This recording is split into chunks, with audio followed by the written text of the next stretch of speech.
시사평론계의 진단 키트 김수민의 뉴스 밑장. 안녕하십니까. 오늘도 함께할 멤버들 소개해 드리도록 하겠습니다. 뉴스민에는 방송을 전문으로 제작하는 그런 기관이 없어서 비전문가가 방송을 제작한다.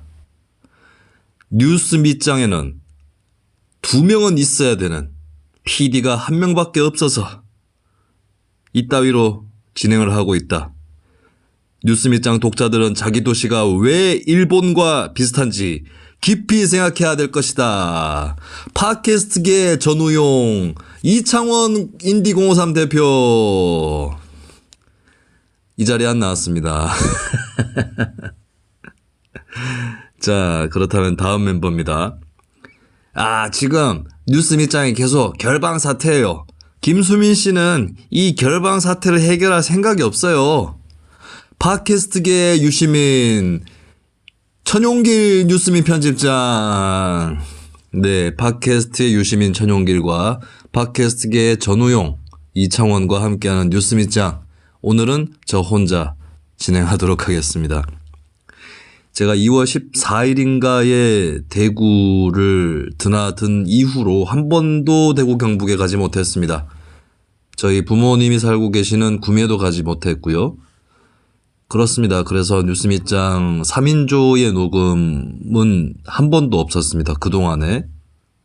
그러면 김수민 혼자서라도 일요일에 올리던 그 호그와트 학교처럼 하지 그랬냐 얘기를 하시는데, 뉴스민이 대구 경북이 코로나19 사태의 중심이 되면서 굉장히 바빠졌고 또 멤버들도 각자 좀 사정이 생겼어요. 그러다 보니까 제가 혼자 녹음을 해도 이게 업로드하고 이런 것들은 이 방송의 유일한 제작자인 천집장이 해야 되거든요. 천집장이 그걸 못하게 됐었어요. 그리고 저도 쉬는 김에 방송 재개를 노리지 않고 막 그냥 다른 짓 하다가 여기까지 와버렸습니다. 어느덧 달력을 보니까 제가 대구를 간 지 20일이 지났더라고요. 그리고 지금 뭐 천집장이 녹음 업로드를 할 수 있다고 해서 제가 하나 올리겠습니다.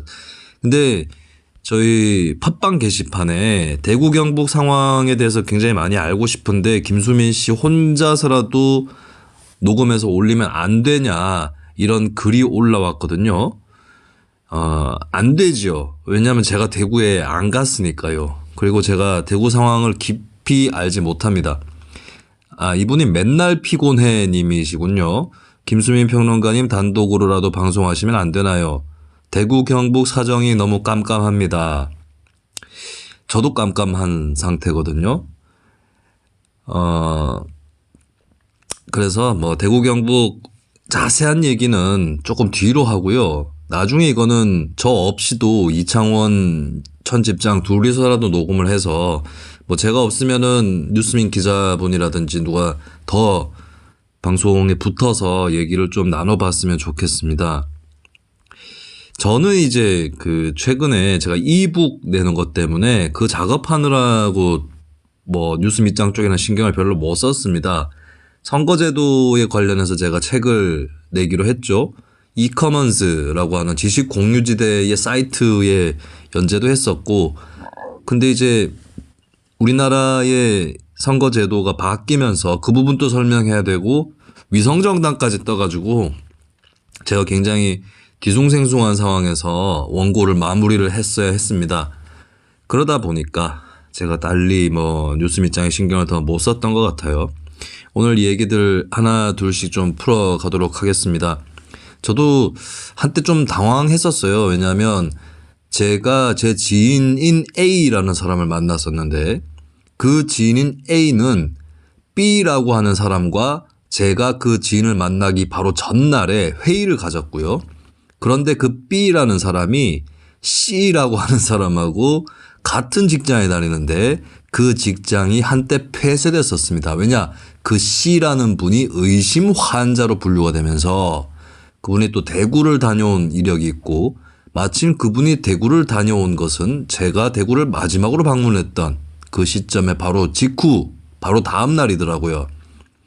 그래서 만약에 그 C라는 분이 확진 판정이 나오면 B라고 하는 그분도 검사를 받게 될 것이고, B라는 분이 확진 판정이 나오면 A라는 제 지인도 검사를 받게 될 것이고, A라는 분이 확진 판정이 나오면 저도 검사를 받아야 되는, 하지만 대구를 방문한 것은 제가 더 먼저인 그런 상황에 봉착한 적이 있습니다. 2다리 건너 사람이 의심 환자가 되었다. 야, 이거 나한테도 뭔가 좁혀져 오는 듯한 그런 기분이 들더라고요. 그래서 어떻게 됐느냐. C라는 분은 음성 판정이 나왔습니다. 다행이죠. 이 헷갈려요. 음성이 병이 있는 거예요? 양성이 있는 거예요? 이게 헷갈릴 때가 있죠. 보통 그냥 음성이죠. 맞나? 갑자기 또 헷갈리네. 대구 경북 남밀 같지가 않고 저도 구미 시의원 할 때 겪었던 재난 사태가 있습니다. 요 얘기는 좀 나중에 따로 한번 모아서 해보도록 할까요? 일단 오늘 제가 다룰 키워드 3가지, 이번 사태의 핵심 키워드 3가지입니다. 중국, 신천지, 대구 경북 3가지예요. 중국에 대해서 먼저 얘기를 합시다. 이게 좀 골아픈데 저도 결론을 잘 못 정했어요. 이 방송을 들으시는 청취자분들도 입장이 갈라질 수 있습니다. 중국 입국 금지죠. 중국인에 대한 입국 금지. 이거 저 처음부터도 갈등했던 건데, 지금 후베이성에 국한해가지고 입국을 금지했잖아요. 이거는 저는 해야 된다고 봅니다. 그리고 더 빨리 했었으면 어땠을까 싶은데, 이 중국인 입국 금지라는 게 이 사태 해결의 필수적인 분야가 아니에요.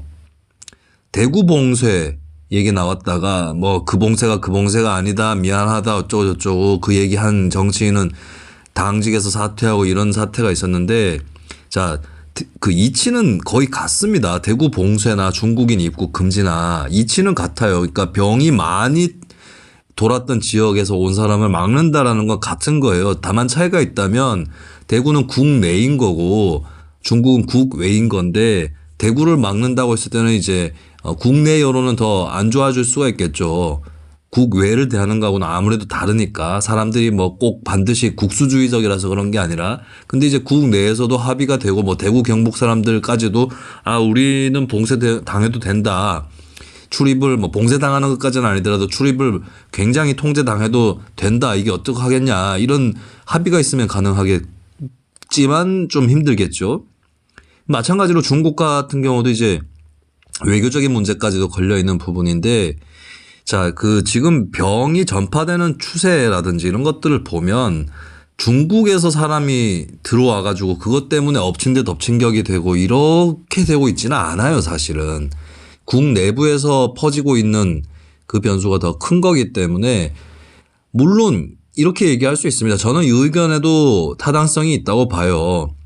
일단은 그 밖에서 들어오는 것도 같이 막아둬야 되지 않겠느냐. 그러니까 이게 뭐냐면 골치 아픈 게 이런 거예요. 제가 정부였다면은 가능하면은 금지하는 쪽으로 검토했을 가능성이 있습니다. 왜냐? 그게 타당해서가 그런 게 아니라 이 방역 대책이라는 거는 진공 상태, 밀폐된 상태에서의 다른 변수가 다 차단돼 있는 상태에서 오롯이 그냥 과학적으로 또는 기술적으로 따져가지고 내리는 대책이 다가 아니라는 겁니다. 그런 거는 있을 수가 없는 것이고, 사회의 구도라든지 또 정치적인 쟁점이라든지 이런 거에 따라서 결정이 나는 거예요. 그게 다 어우러져서. 이런 거예요. 사실 중국발 입국 금지를 해야 되는 유력한 이유가 한 가지 있다면 그것은 만에 하나 사태가 번지고 있는 동안에 갑자기 중국에서 들어온 사람 때문에 번졌다라고 하는 사례가 드러나 버리면 그때는 감당할 수가 없어지는 그런 것 때문에 하는 거니까 정치적 이유로 하는 겁니다. 예를 들어서 뭐 얼마 전에도 중국인 유학생이 뭐 확진 판정을 받았다고 했는데, 유학생이 들어왔다가 확진 판정 받은 것까지는 뭐 그것까지는 상관이 없어요. 오히려 확진 판정 받은 게 안심을 시켜줄 수도 있는 거죠. 왜? 그 사람이 걸렸다는 거는 맞는 거고, 그 사람의 동선이라든지 이런 것들을 파악해서 혹시나 이쪽에 갔던 사람이 상태가 안 좋으시면 얘기하세요. 뭐 이렇게라도 할 수 있는 거잖아요. 근데 퍼졌다. 다른 사람, 국내, 중국 방문 이력이 없는 다른 사람한테 이 동선이 겹치면서 퍼졌다라고 인식이 되는 순간 정부는 왜 입국 금지를 안 했어라는 말이 나오겠죠. 그리고 걷잡을 수 없어지는 측면이 있어요. 그렇기 때문에 그 말이 혹시 나올 수 있는 가능성을 막기 위해서 중국발 입국 금지가 가장 유효하다는 겁니다. 그러니까 정치적인 결단, 정무적 결단이라고 흔히 표현하는 그거하고 맞물려 가지고 돌아가는 거죠. 그래서 저는 중국 그 입국 금지에 대해서 그걸 얘기한다고 해서 무슨 중국 혐오다 이렇게 생각하지 않습니다. 당연히 아니에요. 중국을 혐오하는 사람은 중국의 그 입국 금지를 하자 이 얘기를 당연히 하겠지만 거꾸로 중국 입국 금지를 얘기한다고 해서 중국 혐오는 아니라는 거죠. 이거 잘 못 알아쳐먹는 애들이 많더라고요. 우리가 고등학교 1학년 때 수학 2단원에서 배우잖아요. 조건, 집합 배우고 조건 배우잖아요. 집합이랑 조건이 사실은 뭐라고 해야 되지? 포개어져 있는 개념인 거죠. 집합에서 A가 B의 부분 집합이면 조건으로 치면은 A는 B다. 근데 A는 B다라는 게 이게 우리가 일상생활에서도 논리적이지 않은 사람들하고 말이 안 통하는 게 A는 B다라고 얘기하는 게 A하고 B하고 그러니까 는이 이퀄이 아니라 조건에서 A는 B에 속한다는 거잖아요.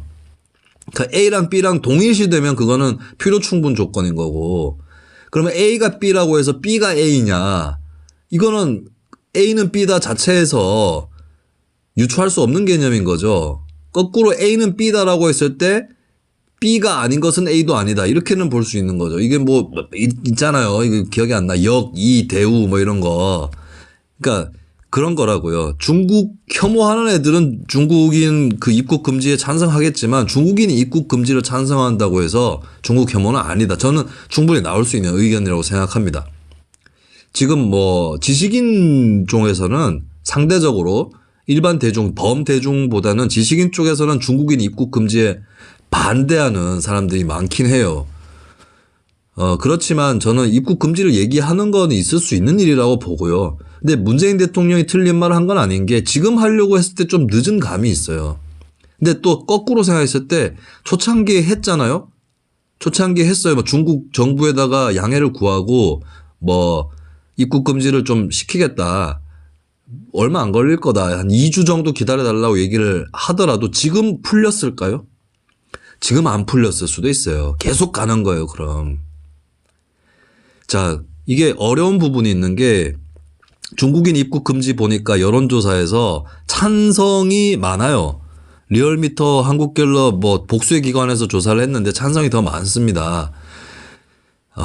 그래서 대통령이 욕을 먹을 거예요. 정부도 욕을 먹고. 근데 입국 금지를 했다고 칩시다. 욕 안 할까요? 욕 안 하는 사람이 있을까? 많을 겁니다. 박근혜 정부 때 중국인 입국 금지했다고 가정을 해보면 그때 그 문재인 지지자들은 그 당시 시점과 조건이었으면 난리 쳤을 거라고 중국과의 관계도 있고 경제 문제도 있는데 입국 금지를 심하게 시키고 말이야 하면서 이게 그러니까 명확하게 가정해 봅시다. 미래통합당이 정부를 잡았으면 중국인 입국 금지 할 수 있었을까요? 장담할 수 있어요? 하기야 뭐 박근혜는 그 중국 전승절 기념식에 가서 망루 위에 올라갔던 사람 아니에요. 농성하나 자기가? 그래서 자기가 여당일 때 함부로 얘기할 수 있는가? 여당이라고 가정한다면 그런 부분이 또 있는 겁니다. 저는 종합적으로 판단했을 때 추가 살짝 기울어진다. 뭐 김수민 지금 양시양비론 아니냐 얘기할 수 있는데요. 추가 살짝 기울어진다면 입국 금지까지는 아닌 것 같아요. 그러니까 후베이성 입국 금지까지 후베이성 출신에 대한 각 나라마다 저는 사실 초창기에는 아예 입국 금지는 방법이 아니다라는 얘기를 했었어요. 근데 거기에 대해서 저도 생각이 좀 바뀌었습니다. 뭐 그렇게까지 또 하나의 가능성이고 정책 수단인데 쉽게 포기할 수 있는가? 안 된다라고 못 박을 필요는 없었던 것 같아요. 그 부분은 저도 다시 생각을 해봤는데요. 근데 각 나라의 이 방역들 사례만 봐도 입국 금지가 절대적인 그 기준이라고 볼 수는 없을 겁니다. 어떻게 사실 지금 또 한국이 거꾸로 입국 금지를 당하고 있는데 자 지금 코로나19는 입국 금지는 어느 해외 언론에서 얘기했듯이 쇼의 성격이 있어요. 쇼라고 나쁘다는 건 아닙니다. 정치적인 결단, 정무적인 선택이 그 사회의 대책을 좌우하는 거예요. 나쁘다는 건 아닙니다만 쇼의 성격이 있는 건 맞다고요. 그렇게 해서 보여줘야 되는 게 있어요. 근데 그 쇼에서 나쁜 성격이 뭐냐면 전가시키는 겁니다. 이미지를. 코로나가 어느 나라에서 심한가를 전가시키는 거예요. 지금 한국이 심하다라는 거는 해외도 소문이 다 났습니다. 이제 중국까지도 역공을 펴면서 한국에다가 정말 욕이 나오려고 하는데 이것 때문에 또 중국발 입국 금지에 대한 여론이 악화됐어요. 그러니까 입국 금지를 하지 않은 거에 대해서 중국한테 저런 모욕을 당하고 뭐냐 이게. 근데 거꾸로 중국발 그 입국 금지를 해놓고 그따위로 또 모욕을 당했으면 또 거기에 대한 책임론이 나와요. 그러니까 이거는 쉽게 장담할 수 있는 부분이 아닙니다. 그리고 정치적 결단에 대해서 얘기를 하자면 의협 있잖아요. 의협 대표 잘못 뽑았습니다. 회장. 최대집을 왜 뽑냐고. 최대집이 맞는 얘기를 해도 찜찜하다고요. 이게 잘 대화가 되겠어요? 그런 인물을 뽑은 것 자체가 대정부 투쟁을 하든 대정부 협상을 하든 간에 사회적 대화를 하는 데 있어서는 부적합한 캐릭터였다. 그 최대집의 비논리성을 제가 얘기하는 게 아니잖아요. 마찬가지로 정부에 대해서도 중국발 입국 금지 안 한 거에 대해서 비판을 할 수 있겠지만 혹은 찬성도 할 수 있겠지만 그게 성격이 뭐 딱 과학기술적으로 생각해서 정답이 있는 게 아니라고요. 경제적인 피해 이런 것들은 제대로 계산도 안 해봤잖아요. 그리고 쉽게 추산할 수 있는 게 아닙니다. 그리고 한국 사회는 경제의 질적인 성숙, 발전 이런 거 이전에 양적인 성장을 아직도 보는 문화가 강해요. 실제로 우리나라가 GDP 성장률이 낮아지면 그게 어떤 사회 체질을 바꾸면서 우리는 성장률이 중요하지 않아요. 어쩌고 저쩌고 하면서 낮아진 게 아니잖아요. 경제에 뭔가 이상이 생기고 문제가 생기면서 낮아진 거니까 경제 성장률에도 몇 가지 뭐 반영돼 있는 게 있겠죠. 근데 결국에는 성장률도 별로 안 나온다고 하는데 중국하고도 그냥 입국을 끊어버리고 하면 그게 어떤 영향을 미칠까 이런 부분 좀 생각할 필요가 있는 거죠. 뭐 여러 가지 방법은 있을 수 있어요. 뭐 관광객 정도 막고 비즈니스로 오는 사람들 안 막는다 뭐 이런 것부터 시작을 해서 근데 사실은 입국 금지를 안 해도 중국에서 들어오는 사람 자체가 줍니다. 그래서 그냥 거기에 그냥 맡겨두는 거 이런 것들 여러 가지 요인이 있는 거겠죠. 그래서 이게 명확하게 뭐가 옳다라고 안 그래도 가늠하기 어려운 문제인데 계속 몰아가는 건 좀 별로다. 그리고 다른 나라에서 입국 금지를 실시하는 나라도 그게 딱히 대책이 없어서 그런 경우들이 있어요. 뭐 심지어는 일본이나 이쪽에서는 확진자가 더 나올까 봐 검진을 제대로 하지 않는 이따위 소국이 벌어지고 있는 거잖아요. 그리고 일단 전 세계적으로 공인된 것은 진단을 하고 검진을 하는 이거는 한국이 제일 낫다라는 겁니다.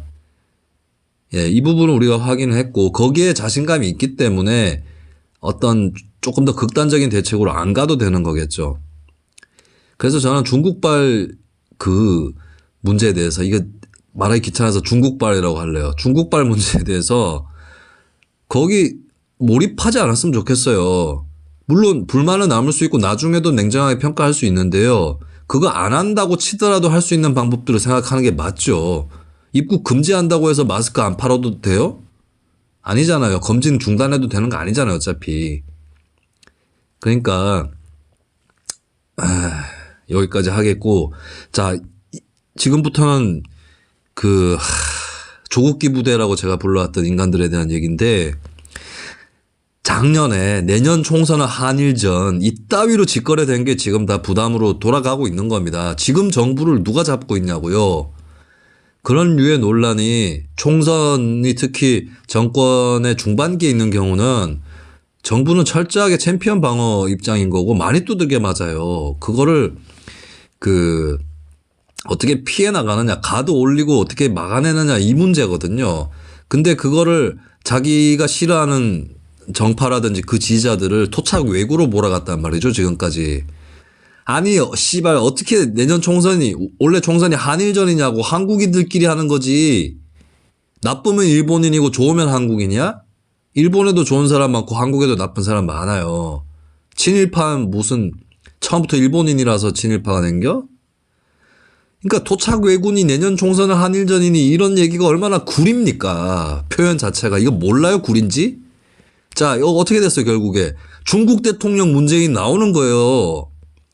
대구에 있는 어떤 빌어먹을 총선 예비 후보가 미통당 소속이죠. 중국 대통령 문재인이라고 쌩 난리를 부리고 자빠졌어요. 틀린 말이죠. 근데 그 표현에 동의하지 않는 사람들도 문재인 폐렴이라는 표현에 심각성을 느끼는 사람들도 자꾸 그런 식의 캠페인이 나오면 친중이다라는 이미지가 생겨나요. 사실 문재인 정권을 친중 정권이라 하는 것도 웃긴 게 중국하고 관계가 좋지도 않아 우리나라가 지금. 이 미스터리입니다. 지금 사실 외교적으로도 문재인 정부가 다 돌아봐야 돼요. 우리나라가 어느 나라하고 사이가 좋아졌나요? 주변 나라 중에서. 북한하고도 안 좋아졌어요. 김여정 보셨어요? 성명 발표한 거? 지금 이런 상황이거든요. 근데 무슨 일본을 치면은 유리하고 일본은 우리나라에서 개객기로 돼 있기 때문에 치면 좋다. 이 선거에 유리하다는 이 야트막한 판단이 아니 미래통합당의 문제가 한두 가지예요. 굵고 큰 게. 그거 지적하는 것도 바빠요. 근데 일본 편이라고 몰면 그래 좋다. 일본 편이라고 해라 씨발. 나는 그렇게 생각 안 한다. 이런 사람들은 어떻게 설득할 건데. 그래가지고 결국에 역습으로 중국 대통령 문재인이 나온 거고요. 지금 민주당의 극성 지지자와 미래통합당의 극성 지지자의 말을 종합하면 이번 총선은 중일전입니다. 씨발. 뭐야 중일전에서 어떡하라고. 자 이렇게 급박할 때에 평소 여론 관리를 잘못한 것이 돌아온다고요. 대통령 팬덤이 대통령한테 도움이 안 되고 정부에 도움이 안 되고 국가에 도움이 안 되고 있다고요. 결정적일 때 엿먹이려고 합니다. 솔직히 메르스 때도 박근혜 정권 때 잘 못했죠. 근데 박근혜 정권이 밉기 때문에 메르스를 기화로 해서 엿먹이고 싶다라고 하는 심리가 도졌잖아요. 마찬가지예요. 그래서 그 평소에 어떻게 살았는지가 이런 사태 때 드러나는 거다. 저는 그렇게 봅니다. 자, 다음 신천지 문제인데 신천지는 신천지에 내가 언제부터 신천지란 말을 들었더라? 2011년, 12년 정도에 어떤 분들이 이제 조직을 만들기 위해서 뭐 결성식을 가졌어요. 이 나쁜 조직 아닙니다. 그러니까 어떤 교회에서 했는데 그 교회에 보니까 신천지를 조심하라라고 하면서 붙여놓은 게 있더라고요. 그 전에는 신천지가 뭔지 뭐 제가 들어보긴 했던 것 같은데 관심도 없었고. 근데 알고 봤더니 이제 뭐 주숙군 이런 사람들이 교회를 접수하고 막 이렇더라고요. 이게 신천지의 가장 큰 문제인 것 같아요. 요즘에 사이비 종교의 추세가 통일교 마케팅인데 통일교가 그 사실 교리라든지 이런 걸 보면 도저히 받아들일 수 없는 그리고 그 집단 결혼식 있잖아요. 그거 다 짝 맞춰주는 거잖아 그쪽에서.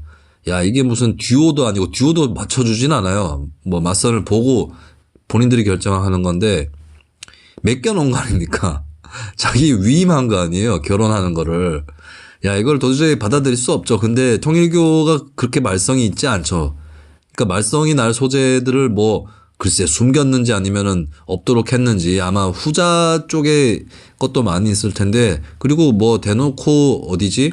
세계일보 이런 언론도 운영을 하고 있고 세계일보를 사이비 신문이라고 보지는 않잖아요. 그렇기 때문에 그 통일교를 좀 본받으려고 하는 것 같아요. 사실 통일교는 이미 익숙해졌어요. 한국 사회에. 예전에 축구 구단 1화 거기도 통일교 쪽이었고 우리가 먹던 음료수 맥콜 이것도 통일교 쪽이었는데 그래서 신천지라든지 하나님의 교회라든지 이쪽에 그 이단이라고 불려지는 쪽에서도 봉사활동하고 그다음 세계적으로 이름 알리고 어디 가가지고 상 받아가지고 자랑하고 이런 식으로 이제 길을 틀었습니다. 그래가지고 이 신천지를 뭐 다른 건으로 잡아가지고 조사를 하고 이러기 대단히 어려울 거예요. 그래서 신천지 문제는 이제 그 집회 그들의 특유의 밀집된 공간에서도 사람이 많이 모이고 그리고 자주 모여요. 이런 걸 보면서 한국의 진보 운동권은 반성해야 된다. 우리는 왜 이렇게 잘 모이지 못하는가. 네, 모였다가도 스스로 안에서 싸우기는 하고 이게 제가 옛날부터 한 얘기인데 일요일에 개신교인들은 일주일에 한 번씩 예배를 봅니다. 모여요. 우리나라의 운동권은 이런 게 있습니까? 없잖아요. 당해낼 수 있냐 이런 얘기를 또 할 수 있겠는데 자, 신천지가 이제 계속해서 크게 문제가 되고 CBS하고 대판 붙었죠. CBS 앞에서 데모도 크게 하고 제가 2016년에 시사평론가 시작하면서 CBS 대구에 있는 CBS 출입을 할 때 그 앞에도 뭐 계속 신천지 사람들이 대규모로 운집해서 시위도 했지만 몇몇이 이렇게 서가지고 캠페인하고 이런 적이 있었어요. 그 신천지 했을 때 사실은 이제 박근혜 최순실 게이트 때 최순실이 최태민 딸이다 보니까 이 사이비 종교에 대한 관심이 한 번 더 집중이 된 것이죠. 그래서 신천지 하면 이제 신천지가 새누리 아니냐. 새누리당. 저도 새누리당이라는 그 명칭 때 신천지를 더 신경을 쓰게 됐던 것 같아요. 그래서 제가 뭐 저는 구미에 살았으니까 구미에는 또 서울보다는 또 지역사회에 있다 보면은 또 제가 정치를 했기 때문에 주변에 밟히는 게 새누리당 당원이거든요. 그래서 제가 그 당은 이름을 바꿔라. 새누리 이거 신천지랑 똑같은 거 아니냐고 이런 얘기를 저도 하긴 했었습니다. 그리고 2012년 대선 때도 신천지와의 유착 의혹이 제기가 됐었죠. 그래서 지금 나오는 얘기가 신천지가 문제고 이제 신천지는 미래통합당이랑 결부돼 있다라고 하는 거죠. 미래통합당에서 신천지 탓하지 마라. 정부가 남 탓을 자꾸 하고 있다라고 얘기를 하다 보니까 이 미래통합당도 메시지 전략에 문제가 생긴 거죠. 마치 신천지 편인 것처럼 또 인식이 되고 있는 그런 효과가 있어요. 근데 저는 그 미래통합당하고 신천지가 동일 인물이다라고 몰아가는 거 그만하는 게 좋을 겁니다. 이거 세월호 참사 때 박근혜가 구원파 몰이한 거랑 연상작용 일으켜요. 왠 줄 아십니까? 단순히 구원파 신천지 박근혜 문재인 이 구도뿐만 아니라 자 신천지가 새누리당에 줄을 댔을 수 있어요. 새누리당 누군가에게. 그리고 신천지의 교주가 누구죠? 이만희입니다. 이만희 경북 청도가 고향이죠. 그래서 그리고 뭐 이만희가 이제 뭐 새누리당 이름을 우리가 지어줬다라고 하는 그런 얘기를 한 적이 있다는 증언이 있어요. 자, 그렇다고 칩시다. 그러니까 이만희가 그런 얘기를 한 적이 있다고 쳐요. 했을 것 같아요, 저는 왠지. 근데 그게 진짜로 자기네들이 새누리당 이름을 신천지로 지은 건지 아니면은 그렇게 이름을 지어진 걸 가지고 갖다 붙이기를 한 건지는 알 수 없는 거예요.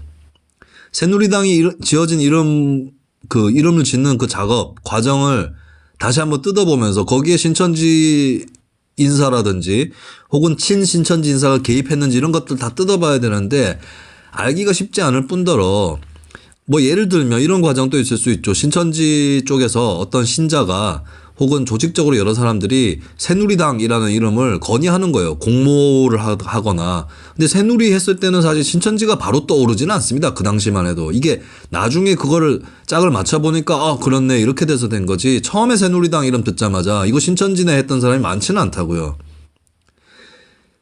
가지고 이제 그걸 노려가지고 뽑히기를 노렸다가 우리 이름 붙였다 야 이렇게 됐을 수도 있겠죠. 근데 이게 대놓고 신천지와 새누리당 쪽이 공모를 해가지고 당명을 그렇게 여기서의 공모는 공개 모집의 공모가 아니라 공동 모의할 때 공모입니다. 그렇게 했는지는 알 수가 없는 겁니다. 그리고 상식적으로 생각을 해봅시다. 요즘 시대에 자 독재 정권 때는 독재 정권이잖아요. 그 신앙촌이라고 하시나요? 신앙촌 상회 이런 그 간판 가게를 보신 분이 있을 겁니다. 거기가 이제 신앙촌이 이제 옛날에 전도관이라고 불렀는데 현재 부산 기장 쪽에 본거지가 있죠. 중심지가. 그리고 이제 천부교죠. 천부교. 거기 이름이 천부교의 막 굉장히 많은 수의 시신이 경북의 경주 지역에 묻혀 있는 것이 화제가 된 적도 있었습니다. 굉장히 오싹한 소식이죠. 근데 아마도 그 신앙생활을 하던 사람들을 그냥 거기다가 공동묘지 삼아서 묻었던 것 같아요. 거기 뭐 특별한 죽음의 원인이 있거나 그런 건 아닌 것 같고, 물론 그게 그렇게 묻혀 있다는 게 오싹하긴 합니다. 그러니까 공동묘지라고 본격적으로 알려져 있는 곳이 아닌 지역이었던 것 같아요. 근데 천부교에 대해서도 천부교는 사실 그 부산 기장 쪽에 천부교 신자들이 밀집해서 사는 지역에 있는데 거기 보면은 그 지금의 미래통합당 지지율이 굉장히 높게 나와요. 거의 100% 가까이 나옵니다. 그리고 예전에 군사 독재 때에 이 천부교 쪽에서 체육대회를 열고 막 그 군사 독재를 찬양하고 그랬던 적이 있고요. 그리고 이거는 증언까지만 보도가 된 상태였는데 박정희 청와대에 천부교 신자 한 명이 뭐 들락날락거렸다. 뭐 대통령한테 챙겨줄 물품으로 추정되는 담요라든지 뭐 생활용품도 들고 들락날락거렸다라고 하는 증언이 있습니다. 뭐 증언이에요. 증언인데 통일교도 그렇고 역대 정권이랑 관련이 있었죠. 근데 잘 보세요. 그때 정권이 관련이 있었을 때도 야당하고는 전혀 접촉이 없었을까? 이 부분은 한번 생각해 볼 일이고요. 뭐 어떤 근거는 없습니다. 두 번째는 지금 시대가 바뀌었어요. 민주화 시대입니다. 그리고 지방자치 시대도 같이 열렸어요. 그렇다면 과연 신천지가 특정 정당에게 몰빵을 할까? 권영진 대구시장한테 뭐 신천지한테 표창을 줬느니 이따위 얘기가 나오고 있는데 표창을 준 사람은 신천지나 그 유관 인사들에게 표창을 준 사람은 박원순 시장도 줬고 유시민 씨가 국회의원 할 때도 줬고 김부겸 국회의원도 줬고 이래요 지금. 이거 아직까지 이건 매체에서 팩트체크하면서 보도가 된 건데 악플부터 먼저 닥치고 달고 보는 인간들은 이게 안 들리나 봐요. 안 들립니다. 그러니까 이 광신도들의 문제가 뭐냐면 말하거나 쓰거나 하는데 그 지장이 생기는 게 아니라 듣거나 읽는 데 지장이 생겨요. 우리 게시판의 악플러들도 보면 알겠지만. 자, 신천지 호남 지역 신천지에 대한 얘기를 하겠습니다. 호남 지역의 신천지가 굉장히 새를 많이 불려놨어요. 신천지 신도가 정확하게 몇 명인지 좀 알기가 어렵습니다. 신천지 자기들이 뭐 14만 4천 명이 어쩌고저쩌고 이런 얘기 하죠. 뭐 그게 딱 12의 제곱이 144 아닙니까? 그래가지고 뭘 자기들이 개념을 만든 게 있는데 자, 그 신천지가 호남 쪽의 신도가 좀 많습니다. 25% 정도 된다라고 하는 그런 설이 좀 유력하고요. 25% 많은 거예요. 사실 그 신천지 교주가 경북 출신이라고 뭐다 뭐 얘기할 수 있는 사람들이 있을 것 같은데 자, 한국 기독교 이단 상담소 협회 구리 상담소의 그 자료입니다. 신천지 예수교 증거 장막 성전이 자꾸 막장 성전이라고 네, 지파별 신도 현황에 보시면 이게 이제 지파별로 이름이 다르거든요. 서울은 야고보, 부산 또 야고보로 돼 있고 뭐 대구 경북은 다대오 이렇게 돼 있어요. 자, 대구 경북이 12,500명 정도예요. 근데 광주 전남만 35,000명에 가깝고요. 전라북도는 12,000명에 가까워요. 그러니까 광주 전남만 해도 대구 경북보다 거의 2배가 넘네요. 2배가 넘는 정도가 아니라 3배에 조금 미달합니다. 왜 이렇게 많을까? 그러면 또 이걸 가지고 만약에 호남 차별주의자, 영남 패권주의자에 해당하는 이 새끼들이 신천지는 호남에 많다더라. 봐라 호남이 이상하다. 이런 얘기를 할 새끼가 분명히 나왔을 거라고. 내가 그 인간들이 쓰는 그런 SNS를 잘 안 봐서 못 봤을 뿐이겠지만요. 호남에서 신천지가 많은 이유는 여러 가지 요인이 있다고 치더라도 일단은 이상하지 않은 게 호남이 개신교세가 강합니다. 영남은 좀 사찰 문화가 강해요. 그래서 그 아무래도 그러니까 그 논이 있으면 참새가 있잖아요. 신천지가 기존 교회를 접수해가지고 새를 불려나가는 방식이면 당연히 교회가 많은 곳에서 그렇게 뿌리를 박을 수밖에 없겠죠. 자, 그 부분이 있고요. 그 다음에 이게 묘한 역사인데 자, 신천지 베드로 지파하고 5.18 이걸 검색해 보세요. 신천지가 미래통합당 지지 성향이면 5.18에 대해서 추모 활동하고 그럴 수 있을까요? 심지어는 5.18 망언을 규탄하는 말을 할 수 있을까요? 그렇지 않습니다. 자, 여기서 신천지의 핵심적 인물이 등장하는데 자, 이만희 얼마 전에 기자회견 하는 거 보셨겠지만 이게 좀 건재한 사람이 아니에요. 이만희는 껍데기라고 봐야 됩니다. 실질적인 그 이선 그룹들이 따로 있을 거예요. 그리고 지금 신천지가 다 지파로 이렇게 편성이 되어 있는 걸로 봐서 이 신천지는 중앙 집중적인 조직이 아니라 연방적인 자치적인 그 성격이 강하다라고 충분히 볼 수 있어요. 근데 이렇게 신천지에서 그 3만 5천 명 정도나 되는 신자를 광주 전남에서 갖고 있는데 자, 이 광주 전남에 지제일이라는 사람이 있습니다.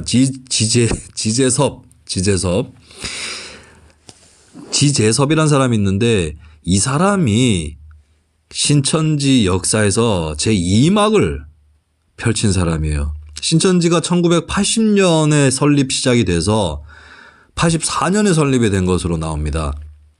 근데 신천지가 1980년대 후반까지도 그렇게 큰 종교 세력은 아니었어요.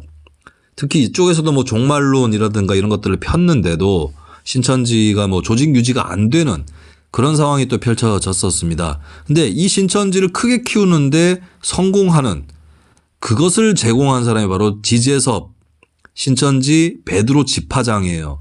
광주 전남 지역. 광주 전남 짱이라고 볼 수 있겠죠. 이 사람이 바로 학생운동 출신입니다. 그리고 학생운동 출신들이 이 신천지에 많이 영입이 돼서 조직화 사업을 시작을 하는 거예요. 그리고 이제 이 사람들은 호남 지역은 특히 학생운동은 호남뿐만 아니라 전국적으로 NL 계열이 셌고 호남은 그 본산으로 이렇게 규정되기도 하거든요. 그러니까 그 NL 계열의 강점이 뭐예요? 조직화거든요. 그런 것이 바로 전도 수법이 돼서 그렇게 해서 호남에 조직을 많이 불렸다라고 하는 의견이 또 있습니다. 그럼 이만희는 지재섭을 어떻게 생각하느냐? 2인자라고 봐요. 나 다음이 얘다. 얘 짱이야. 나 빼고 얘 짱. 이거예요. 신천지 같은 경우는 그 광주에서 집회할 때 임을 위한 행진곡 부르고요. 그렇습니다. 이게 어떻게 미래통합당 지지 세력입니까? 그러니까 자, 신천지는 여러 군데다 줄을 댄다고요. 그리고 거기엔 뭐 딱히 기준이 없어요. 보이는 대로 관리하는 거예요. 저도 그 코딱지만한 기초의원 할 때에 저한테 찾아온 그 낯선 종교 사람들이 있습니다. 하나님의 교회라고 옛날에 안상홍 증인회라고 불렸죠. 여기는 어머니 하나님을 믿는데 제가 처음에 어머니 하나님 얘기를 들었을 때 페미니스트인 줄 알았어요. 하나님은 꼭 아버지라고 불러야 되나요? 이런 의문을 가질 수 있는 거잖아요. 그래서 페미니즘 기독교인가라고 생각했는데 그게 아니고 그 안상홍 증인의 안상홍이 교주잖아요. 그 마누라를 뭐 믿는다나? 이런 개뿔이 어디 있어요. 이런 게. 하나님의 교회에서 저를 찾아와가지고 자기들 전시회를 하는데 와달래요. 어느 교회에서 하니까 와달라. 교회에서 하는 전시 전에 혹시 그 부담감이 있느냐 묻더라고. 그래서 아니 그거는 아니다. 나는 개신교 신자는 아니지만 예배도 할 수도 있다. 물론 학교 다닐 때는 그 강제로 예배시키는 거에 대한 반대 운동도 하긴 했었지만요. 근데 하나님의 교회를 내가 어느 정도 알고 있는 상태였거든요.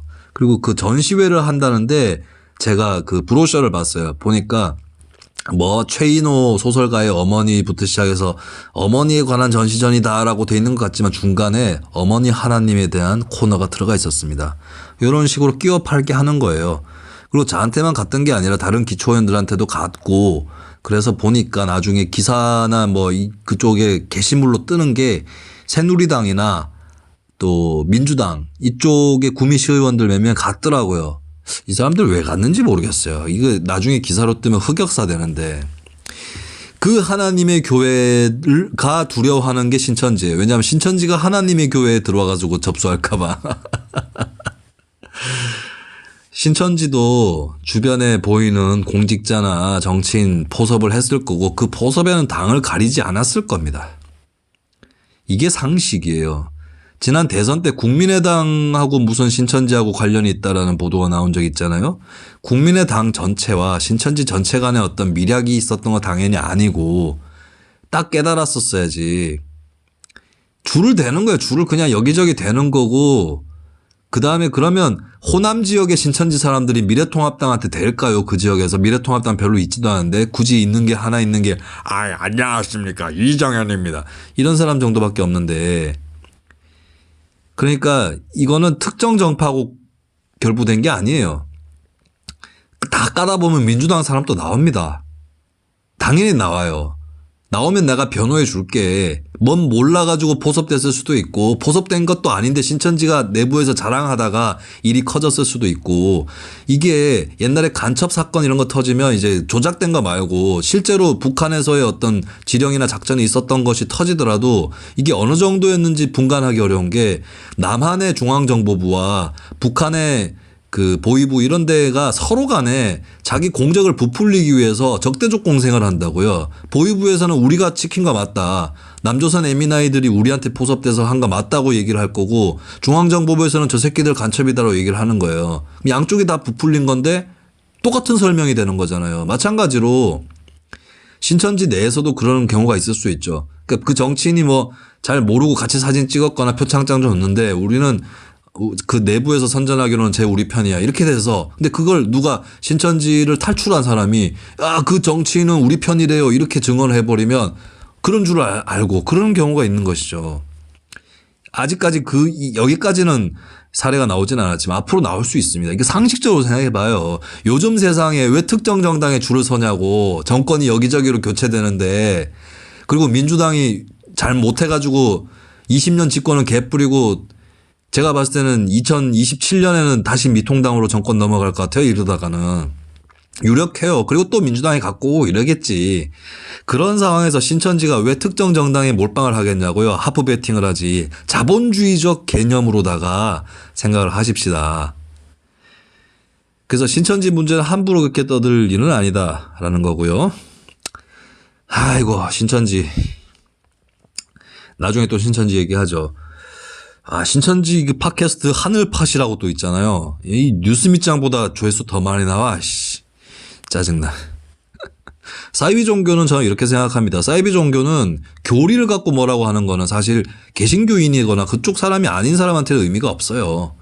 뭐 교리 자체가 굉장히 사악해가지고 거기서 바로 이상한 행동이 도출되거나 이러면 그때부터 문제가 되는 겁니다. 그래서 종교에 대한 판단을 할 때는 그 새끼들이 뭘 하고 있느냐가 주된 판단에 놓은 거예요. 뭘 믿느냐가 중요한 게 아니에요. 뭘 하느냐, 자기들끼리 등쳐먹느냐, 사람 패고 죽이느냐, 그리고 신자 꼬셔가지고 그 신자가 그 가족들 재산까지 다 갖고 오게 만들어가지고 가족들을 구렁텅이로 빠뜨리느냐, 또 폭력적인 전도 행위를 하느냐, 이걸 따져봤을 때 신천지뿐만 아니라 한국의 보수 개신교, 주류 개신교 자유롭지 않습니다. 전광훈이가 이만희보다 나은 게 뭐가 있어요. 그래서 뭐 사이비 종교다 아니다 이걸 떠나서 일단 범죄 집단인가 아닌가 이걸 봐야 되는데 어쨌든 요번에 사태의 피해자인 것도 맞지 않습니까? 그런 것이죠. 그 일부러 이걸 퍼뜨렸다라고 주장하는 놈들은 맛이 간 놈들이라고 저는 봐요. 어우씨 녹음하다 보니까 시간 또 많이 가버렸네. 제가 세 번째 키워드로 대구 경북 얘기하겠다고 했죠. 그거 다음 편에 좀 하겠습니다. 그리고 다음 편 언제 올라올지 잘 모르겠어요. 일단 이거부터 들으세요. 내가 짬내가지고 녹음한 거니까요. 참 끝나기 전에 마스크 얘기 좀 해야겠네요. 마스크가 면 마스크 있잖아요. 면 마스크가 0.6 마이크로미터의 비말을 막는 기능이 한 20% 정도 있다고 해요. 근데 그 코로나 바이러스를 옮기는 그 비말은 더 커요. 0.6보다 더 큽니다. 3 마이크로미터나 5 마이크로미터쯤 되는데 면 마스크도 막을 수 있는 기능이 있어요. 제가 오늘도 그 연합뉴스 TV에 가서 방송을 잠깐 하고 왔는데 잠깐이 아니구나. 좀 하고 왔는데 같이 출연했던 교수님도 면 마스크 효과 있다. 안 차는 것보다 훨씬 낫다 얘기를 하세요. 그리고 이게 마스크가 이 병의 특성을 우리가 명확하게 짚고 가는 게 치사율이 낮아요. 그러니까 병에 이미 취약하게 노출돼 있었던 기저질환이 있었던 분들이 돌아가시고 계시잖아요. 그러면 이게 좀 어느 단계에서 딱 틀어막는 이런 수법이 아니라 느슨하게 풀어줄 때 풀어주고 이제 좀 뒤로 갈수록 마지노선으로 갈수록 벽을 많이 높이는 이런 방법으로 이게 봉쇄 전략보다 완화 전략이라고 표현하잖아요. 그런 거라서 저는 마스크에 대해서 너무 지나치게 자꾸 공포를 불러일으키면 안 된다고 생각합니다. 그래가지고 이 공급 문제 다 못 풀어요.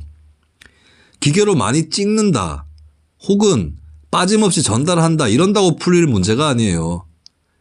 그러니까 마스크의 수량은 몇 개인지는 모르겠지만 매점 매석을 누가 하고 쳐자빠졌던 간에 정해져 있어요. 수량은 정해져 있습니다.